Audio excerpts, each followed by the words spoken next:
Welcome, everyone. Thank you for joining Paul Modley, my co-host, and I to our Embracing Disability webinar.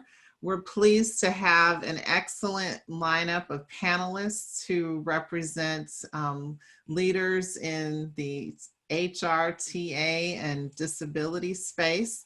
And I'm going to start by having Stefan from the Valuable 500 introduce himself. Hi, everybody. My name is Stefan LeBlois. I'm the Director of Partnerships at the Valuable 500. It's a pleasure to be speaking with you all today, and certainly speaking with really amazing colleagues on this panel. As an audio description, I am a white male with graying brown hair and brown glasses. I'm wearing a blue checkered shirt. Over my left shoulder, there is a houseplant that's kind of in bad shape, and a picture frame up on the wall behind me. And over my right, there's the sun shining through my window. And I will pass it off to whoever goes next. Erin, would you introduce yourself? Yes, thank you. Erin Pierpoint here. Hello. I lead D&I for talent at Bristol Myers Squibb. Really excited to be a part of the panel discussion today. As a way to describe myself from an audio perspective, I have red hair, brown glasses. I'm wearing a tan sweater over a green shirt. You can see, or a visual above me, a wood beam in my background, and I'm thrilled to be here to be a part of the discussion today. Thank you. Thank you. Miriam, would you introduce yourself? The age-old problem of coming off mute. Good afternoon, everybody. My name is Miriam Early, and I am Director of Inclusion and Wellbeing for Deloitte in the UK, and delighted to be here with you all this afternoon. As an audio description, I'm a white female. I'm currently wearing a bright blue scarf, owing to the fact that the weather is unseasonably cool in London this afternoon. And behind me, there is a bookcase filled with books and photos of my family. Thank you, Miriam. And Julie, would you introduce yourself? Hello, everyone. My name is Julie Harvey. I lead talent acquisition for our specialty diagnostics group at Thermo Fisher Scientific. By way of explanation, I'm a Caucasian female with brown hair and brown eyes, and I'm wearing glasses as well as a floral shirt because here in Boston, I know spring is coming. It's coming. So I'm channeling that energy. I am so happy to be here today to discuss, just top of mind for everyone, disability inclusion. I have a ton of passion around this, so happy to be here. Thanks for having me. Thank you. And I'll introduce myself. I'm one of your moderators for today. I'm Judy Ellis, and by way of audio description, I'm a Black female with curly hair and blue glasses, and today I'm wearing a gray turtleneck to go with the gray skies here in Cincinnati, Ohio, and a black cardigan. And I'm seated in front of a bookcase that includes a lot of family treasures, including a picture over my right shoulder of my children when they were younger and kinder. No. And I also have my decorator books behind me because my actual office is really messy. But I'm going to turn it over to my colleague, Paul Modley. I didn't say yet that for AMS, I head our diversity, equity, and inclusion advisory practice. So now I'll turn it over to my colleague, Paul Modley. Thanks, Judy. Good morning, good afternoon, good evening. My name is Paul Modley. I'm the Director of Diversity, Equity and Inclusion for AMS. And I'm sitting here in London. By way of description, I'm a white male, mid-50s, balding. I have some brown hair on the sides. I'm sitting in a booth in our London office, and I can feel the sun. I've got the sun shining on the left-hand side of my face. And I'm delighted to be with you all this afternoon. This is our second webinar in our series, so I'm really looking forward to a very lively discussion. Yes, and so our format today is really to hear from our expert panelists, and I'm going to ask Paul to kick it off with our first question, but we encourage you to use the chat function if you have questions. We also will have a poll or two later on throughout the session, but we encourage you to ask questions via the chat. Thanks, Judy. Right, Stefan, if you don't mind, I'm going to come to you first, and maybe a slightly controversial question to get us started, but do you think, from your perspective, that disability inclusion is given the appropriate level of board focus in most organisations? And apologies, I am conscious that's quite a tough question to be starting with. Hey, it's a great way to jump into the conversation, because that's why the Valuable 500 kind of came to be, Paul, is because we identified a gap in representation and in understanding, awareness, and certainly investment in disability at the highest leadership levels in the global business community. And so that's really why the Valuable 500 came to be, right?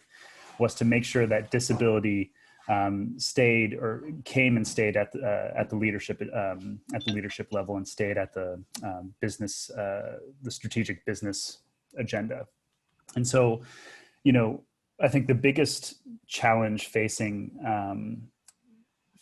boards in understanding or appreciating or getting really coming to terms with the importance of disability as it relates to business is representation. I mean, there simply aren't disabled people in the boardroom. There simply aren't disabled people who are leading organizations at the C-suite level, or at least not in a meaningful way. I mean, we did some research last year with Tortoise Media within just the FTSE 100, right? And looking at what disability representation was at the top leadership levels. And within the FTSE 100, there apparently were no CEOs that reported as having a disability. Disability was among the least talked about things at the board level when it came to DEI. We did our own research within our Valuable 500 and discovered that 54% of the boards within our 500 hadn't even had a conversation around disability. So it still figures as something that, but with all that said, I think we are starting to move the needle, and we are starting to see some change, which is really positive. And I can certainly later on this discussion talk about how certain organizations are leading in getting that conversation to the board and top leadership level. And what do you think is kind of, I was going to say, forcing that change? What's pushing it? Why are organizations, do you think, starting to prioritize disability inclusion along with, say, ethnicity or gender? So, I mean, I think there are a couple of different reasons, but let's talk purely about business reasons, right? Mm-hmm. And there's a huge untapped market within the disability community of potential consumers that businesses are missing out on by not addressing disability at the leadership level, right? And not strategizing around disability when it comes to product and service offerings. So that's point number one, right? It's just the loss of potential income. But aside from that, increasingly we're seeing a lot of companies starting to weave in disability into their ESG reporting, starting to weave in disability into their DEI objectives and actions. And that information, what companies are able to do at that level, is then fed into conversations at the board level, where folks are realizing, oh my gosh, this is in fact something that's super important. Another thing I should also mention is many of our companies are really focusing on the question around self-ID and and disclosure, and actually not only recognizing who within their employee base has a disability, but how to better serve them, how to better support them in the workplace, and how to retain that talent. And I know we have a lot of talent acquisition folks on the call today. How to retain that talent, that's huge, right? Yeah. And so that's I think how the dial is shifting. Great, thank you for that. Erin, I'm wondering if I could come to you next, and from a Bristol Myers Squibb perspective, can you talk to us a little bit more about what you've been doing in your organisation to welcome more disabled talent into your business? Yeah, absolutely. Thanks, Paul, for the question. At Bristol Myers Squibb, we are really focused at, really better understanding the opportunities from a talent acquisition perspective to create a more inclusive talent acquisition process. But we really are challenging ourselves to take it a step further and better understand our employees, better understand the needs of our employees, and meeting people where they are. So for today, what I wanted to share are a couple of specific examples of how we've been able to do that at Bristol Myers Squibb, and just candidly the response, the challenges. I'm happy to field any questions. There's two initiatives I want to quickly cover. So the first is a really exciting, for those of you in the audience who are talent acquisition, you'll I think be with me on this journey. Finding good recruiters, it's very difficult right now, right? The marketplace is very compressed. It's very it's challenging. It's very competitive. And so at Bristol Myers Squibb, no different, right? So we're always looking for great talent acquisition partners. And with this initiative, we launched with our ERG that we called DAWN, which is our differently abled ERG. We essentially canvass the marketplace to say, what strategic partnerships could we launch to help us achieve multiple goals?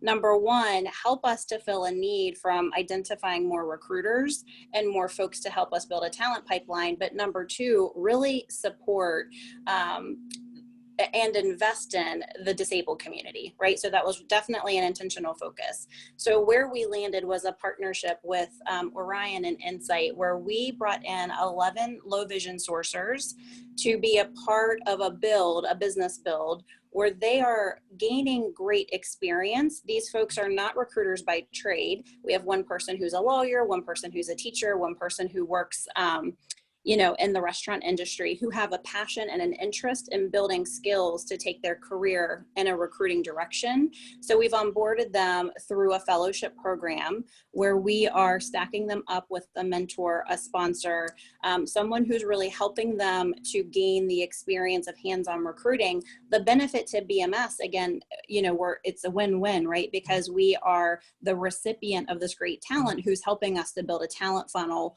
for a growing piece of our business in Seattle. So we're really excited. It's too soon to announce like anything publicly, but there's 3 folks who have raised their hand who are amazingly talented people that we're looking to convert right away out of the 11 and continue discussions. Graduation is happening May 9th.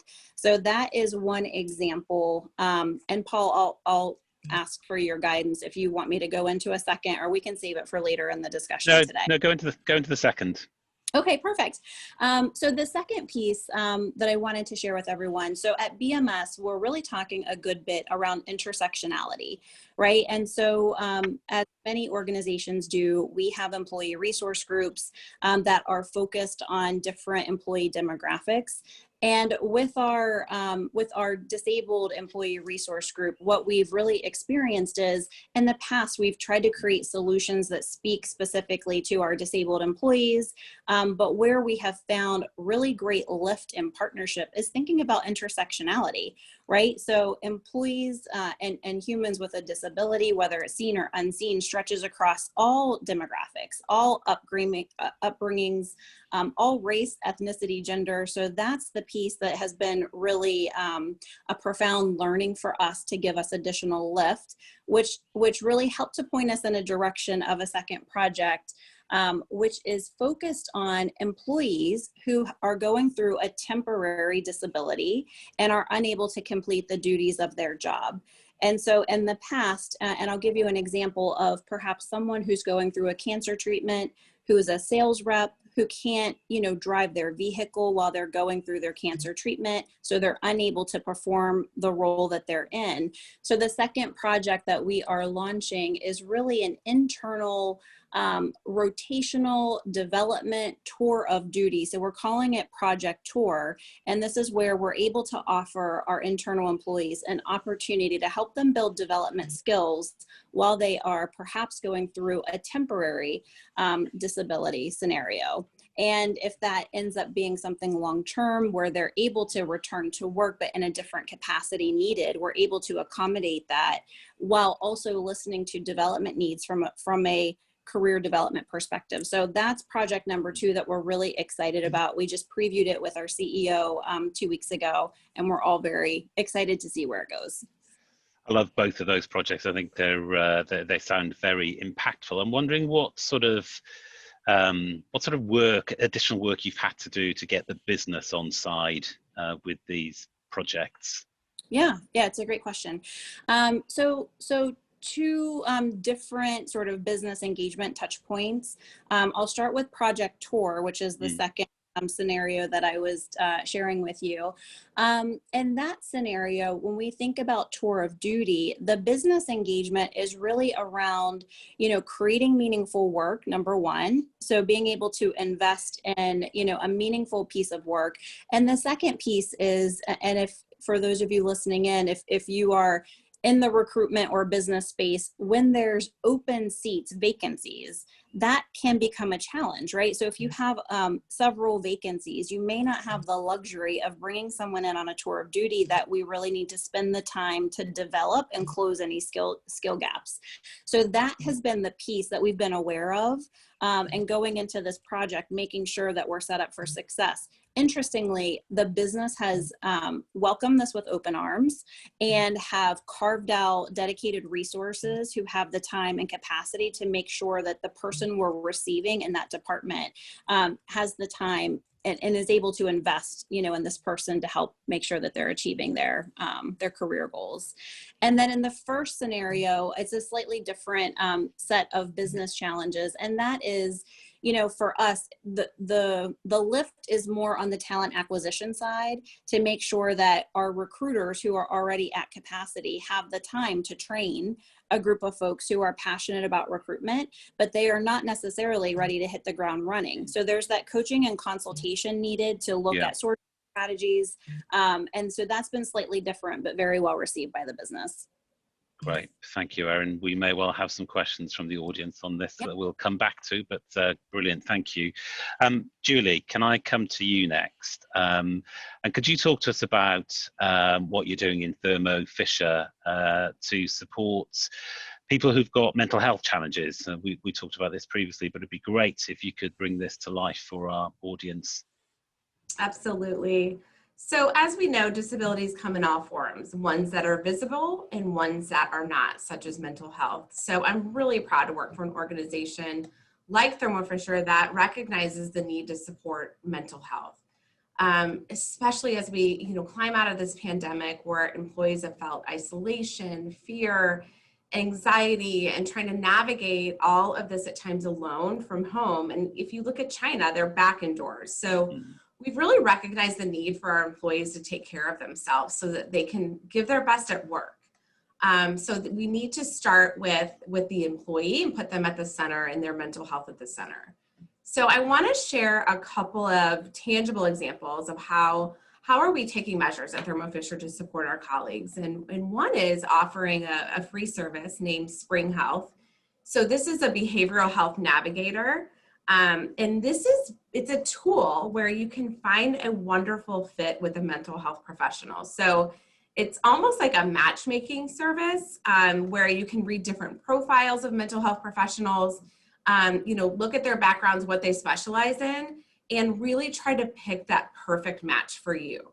So that has been utilized a lot. We're really grateful for that. And then in addition, we have our D&I function in partnership with our ERGs. We think it's important to celebrate mental health, World Mental Health Day on October 10th every year. And it really puts the conversation at the forefront so that people feel comfortable talking about mental health and how it impacts their work. And then another program that we kicked off yesterday, this is specific to specialty diagnostics, is we kicked off an HR community where we had an incredible psychologist come in. He's a mental health speaker, and he gave some really good tips and tools to focus on wellness and how to be present. It was an hour session. It was phenomenal. If anyone wants me to give you this individual's name.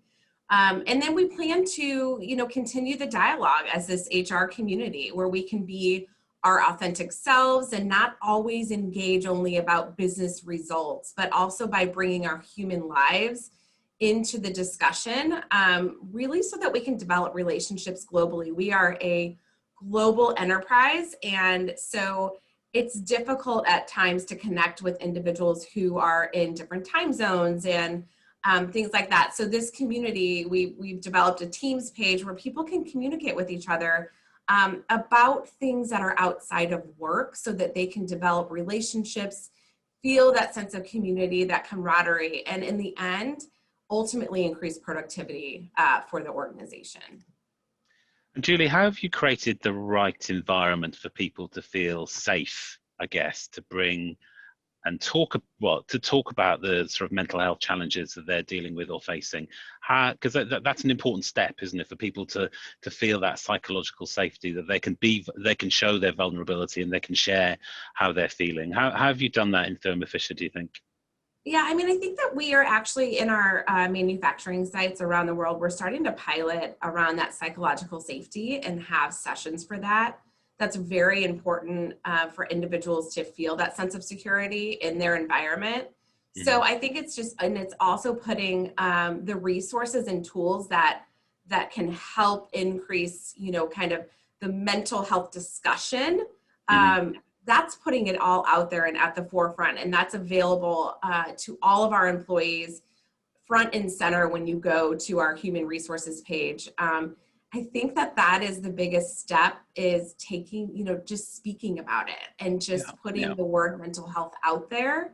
And I think it's becoming a much more, the nomenclature is becoming much more prevalent in our everyday conversations. And I think that helps our colleagues and our employees who need to say, you know what, I think I need a timeout. I'm recognizing that maybe this is too much for me. The last 2 years were a lot. I need to take a couple of weeks off of work, maybe take short-term disability, and no one is judging anyone for that. It's becoming a very common practice in the sense of safety and feeling safe to come forward and say that that's what they need. Yeah, great. Thank you, Julie.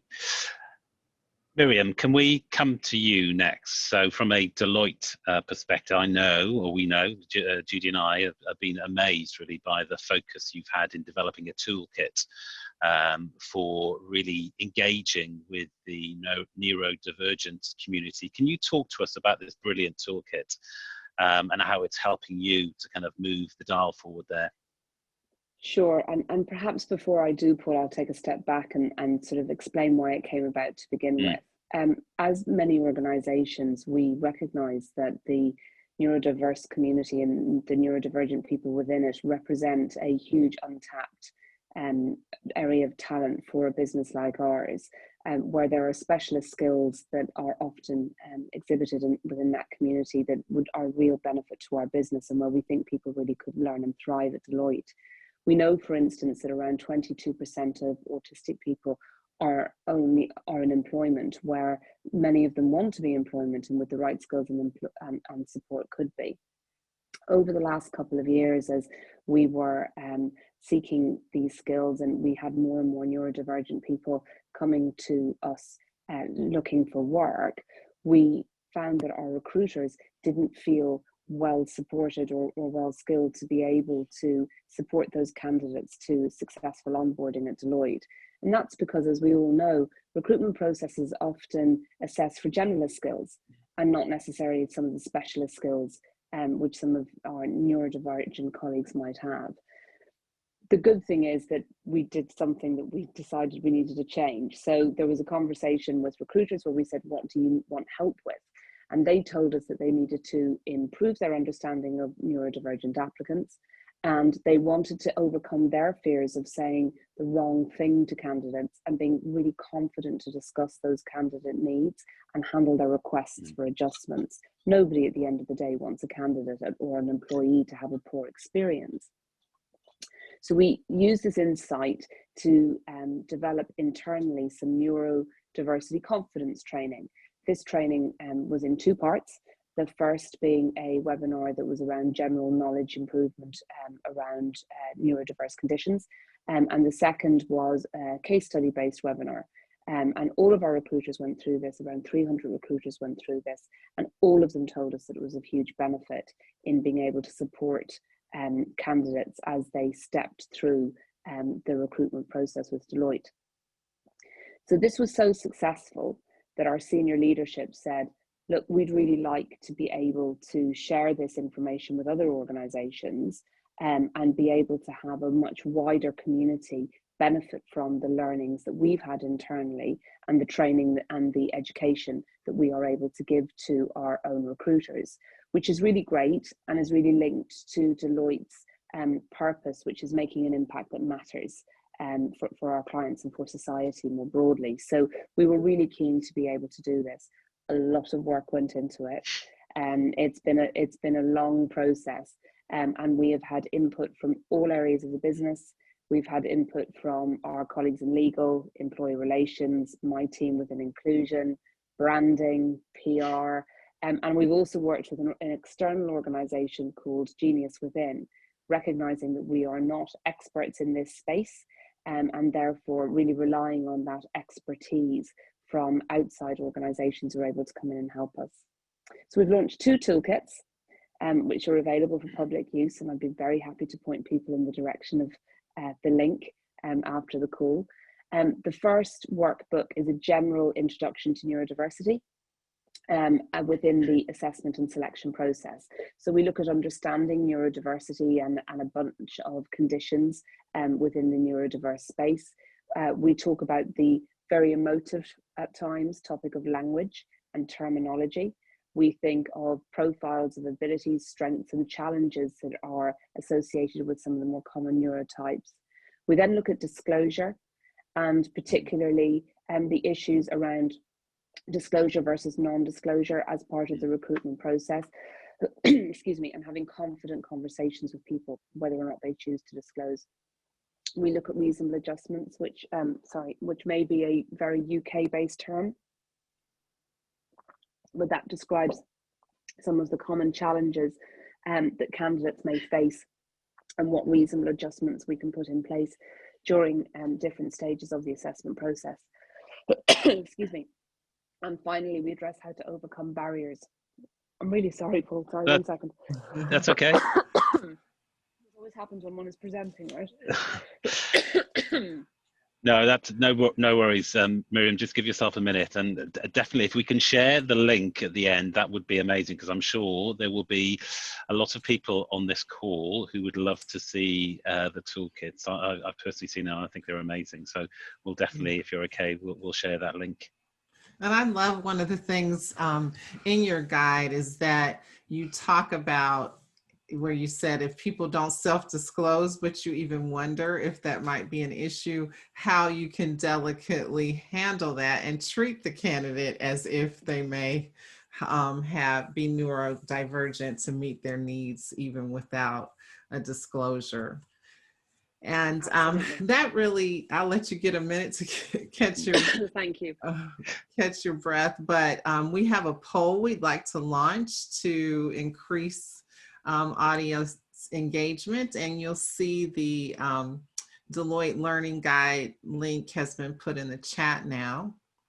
But if you have a phone, a smartphone with a camera, you can access the poll by pointing your camera to the QR code that's on the screen.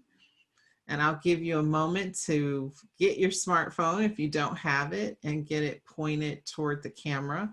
We will also be putting a link to the poll in the chat.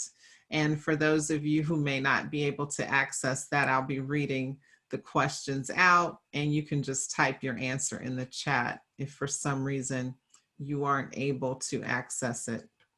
But we do now have a link to the poll in the chat.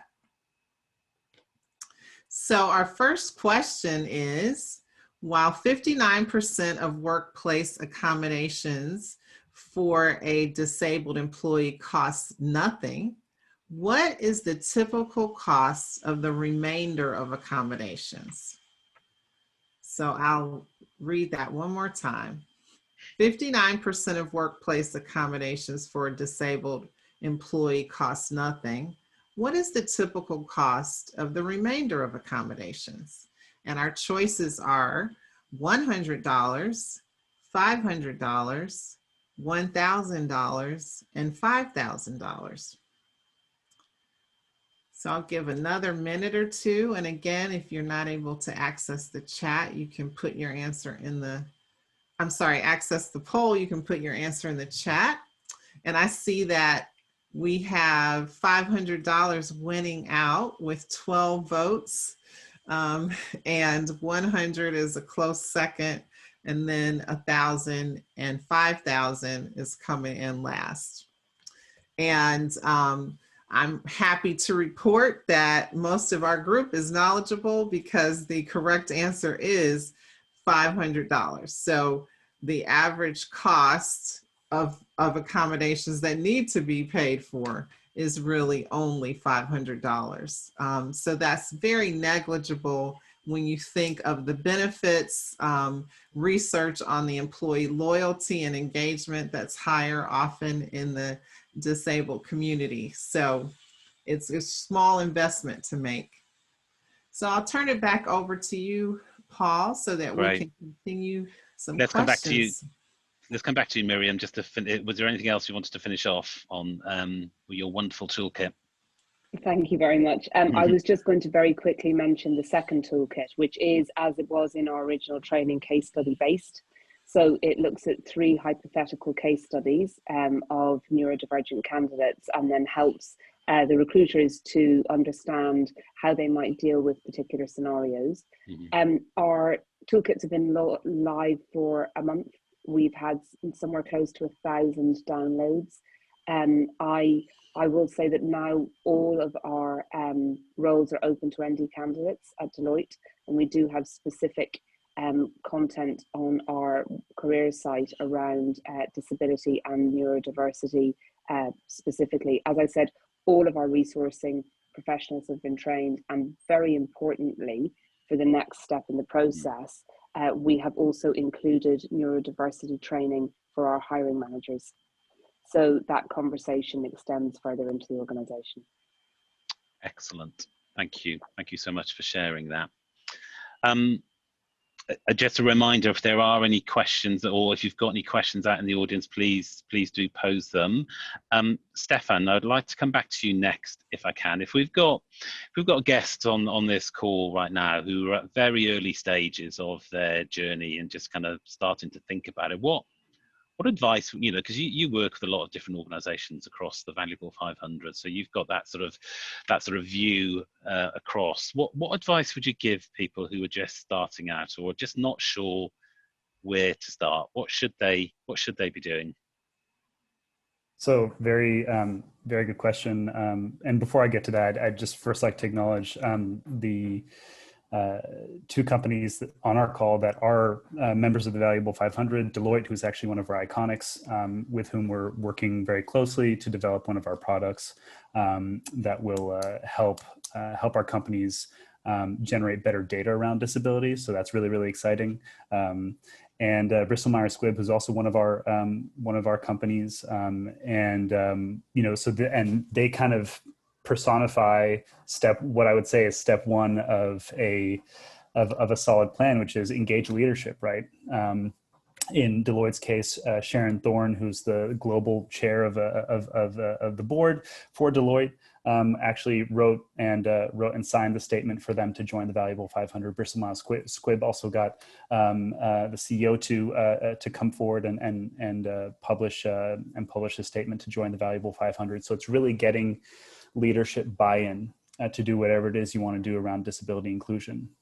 And then the second, all 3 of my fellow panelists spoke to, which is, engage with your people and make sure to, not do it alone, right? So, engage with your people, listen to your disabled employees, listen to your disabled leaders to figure out what it is you need to do as a company to improve their experience or improve the experience of your customers, right? and also make sure to engage with the disability community on whatever you do. So we heard from Miriam just now about how they've been engaging with Genius Within, which is a fabulous organization in the neurodiversity space. We heard from Bristol Myers Squibb earlier about how they've been engaging with several disabled folks that they brought on to lead in their recruiting efforts and things. So it's really, and of course, Julie in creating safe spaces for mental health discussions. So this is all part of kind of listening to your people and making sure to engage with external folks who can help kind of galvanize that activity in those conversations. Yeah. I'll give you two examples of other organizations outside of this call that are doing phenomenal work. The first is GSK, who have established a global disability council made up of the heads of all of their departments across the board and across their geographic footprint. And they meet quarterly and to discuss how their global disability strategy is being implemented across the company. And sitting in those discussions are the two co-chairs of their global disability ERG. So you not only have this conversation being led at the leadership level, but you have representation from the disabled employee base listening in and listening to what their leaders are talking about, which is hugely impactful if you think about the experience of an employee with a disability, knowing that your voice is not only being heard at the leadership levels, but also that you have direct feedback from leaders on what they intend to do, right? And this is, again, everything from, supply chain, service and delivery, of their products down to the facilities and across the board. The second, I would say, and this is more UK centric, but ITV actually does phenomenal work across the board as it relates to employment, but also as it relates to on-screen representation, right? So if you think about representation and disability for somebody like a broadcaster, you don't want just folks working at HQ in off-screen jobs. You want folks, in on-screen roles as well. You also want to develop talent. I know ITV has a phenomenal program a mentorship and fellowship program for aspiring filmmakers and videographers, disabled videographers. And so they're really putting a lot of resources and a lot of time towards making sure that folks with disabilities are involved across their entire organization, on screen and off. They've also done some great work around mental health as well in ITV, which has been great to see. There are some questions coming through. Yeah, if I could chime in, I think it's a great concept. I've heard the mantra, like nothing for us without us. And I think it's very befitting that including the people that are affected and allowing space for them to really interact and let you know what works well is important. And we do have a question from one of the heads of one of our disability ERGs, Jamie Shields, has said, what quick wins can you suggest for inclusive hiring? I think, Julie, you said you were going to go for that, didn't you? Yeah, I'm happy to answer that because I've got an amazing tool that you can implement today. So Textio, I'm not sure if any other organizations use Textio, but it's an incredible job description writing tool. And it looks at your existing job description and then makes recommendations on how to make the job description more inclusive, especially from a disability perspective. So what it will do is it will make recommendations and score your job descriptions. And I've seen some that get a score out of 100 of about 13%. And then once you start adding inclusive language and adding the bottom disclaimer around what do we do for individuals with disabilities that want to apply for our roles, you will start to see that increasingly the score go up and up and up. So we actually have a threshold where the job description has to go into Textio. It's embedded in our ATS before it gets posted, and you have to have a score of at least 80%. That is something that a quick win, you can implement today, textio.com. Highly recommend it. Great. Thank you for that, Julie. We have another question where someone is asking, what kind of challenges or pushbacks have any of you encountered within your business with implementing some of these initiatives, and what have you done to overcome them? So was it a challenge to get any hiring managers to learn a new process, or learn a new system, or were there physical limitations or budgetary limitations? Would anyone be willing to speak to that and some of the ways you were able to accommodate it?